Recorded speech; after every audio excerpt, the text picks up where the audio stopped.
एक गांव में एक मूर्तिकार रहता था। एक बार मूर्तिकार एक पत्थर को छेनी और हथौड़ी से काटकर मूर्ति का रूप दे रहा था। जब पत्थर काटा जा रहा था तो उसको बहुत ही दर्द हो रहा था। कुछ देर तो पत्थर ने बर्दाश्त किया, पर जल्द ही उसका धैर्य जवाब दे गया। वह नाराज होते हुए बोला, बस अब और नहीं सहा जाता, छोड़ दो मुझे, मैं तुम्हारे वार को अब और नहीं सह सकता, चले जाओ यहाँ से।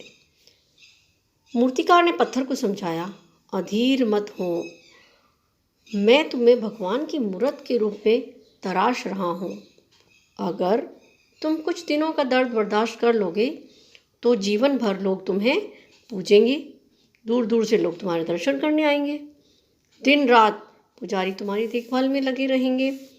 और ऐसा कहकर उसने अपने औजार उठाए ही थे कि पत्थर क्रोधित होते हुए फिर से बोला, मुझे मेरी ज़िंदगी खुद जीने दो, मैं जानता हूँ मेरे लिए क्या अच्छा है और क्या बुरा।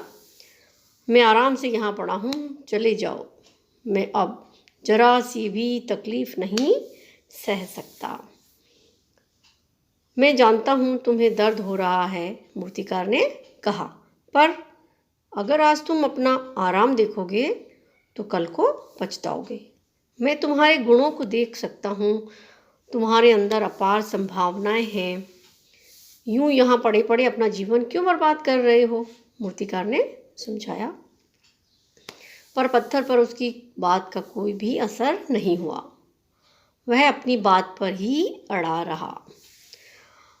आखिरकार मूर्तिकार ने पत्थर को वहीं छोड़ दिया और आगे बढ़ गया। सामने ही उसे एक दूसरा बहुत ही अच्छा पत्थर दिखाई दिया।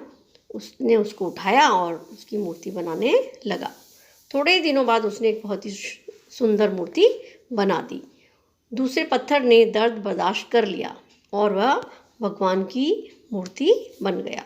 लोग रोज़ उसे फूल माला चढ़ाने लगे, दूर दूर से लोग उसके दर्शन करने आने लगे।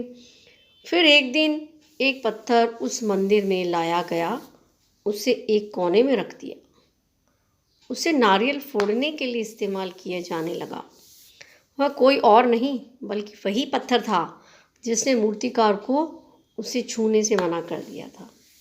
अब वह मन ही मन पछता रहा था कि काश उसने उसी वक्त दर्द सह लिया होता तो आज समाज में उसकी भी पूछ होती, सम्मान होता। कुछ दिनों की वह पीड़ा इस जीवन भर के कष्ट को बचा लेती। इस कहानी में यही बताया गया है कि कठिन वक्त सभी की ज़िंदगी में आता है, लेकिन उस कठिन वक्त का सामना करने के लिए क्या आप तैयार हैं? अपनी ज़िंदगी का मज़ा ज़रूर लीजिए, लेकिन पहले आगे आने वाले कठिन दिनों की तैयारी करने के बाद हम अपने अंदर अपार संभावनाओं को तराश कर आगे बढ़ सकते हैं।